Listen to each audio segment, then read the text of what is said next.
এবং তাদের একবার পুলিশ ডেকে পাঠাচ্ছে, বিভিন্ন জিজ্ঞাসাবাদ করছে, বসিয়ে রাখছে। সমাধান মমতা ব্যানার্জির হাতে।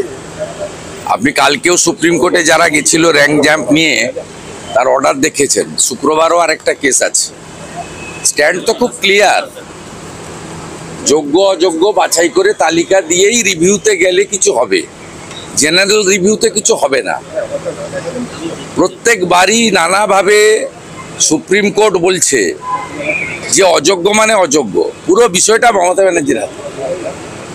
এবং কালকে পরশুদিন প্রাইমারি হিয়ারিং এ দেখেছেন এজি কি বলেছে। বলেছে বেনিয়ম মানে দুর্নীতি নয়, বেনিয়ম আর দুর্নীতি এটা তো সমার্থক, সবাই জানে।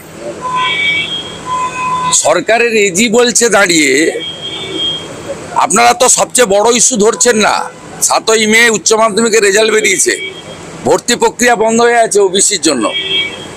ডিএ, ওবিসি 26,000 আর আসছে প্রাইমারি, এই চারটাতেই পিসি। জাফরাবাদে যে বাবা ছেলেকে খুন করা হলো, কোর্ট নিযুক্ত যে কমিটি এনআইএ বলছে আমি অ্যাপ্লিকেন্ট তো, আমি তো আবেদনকারী।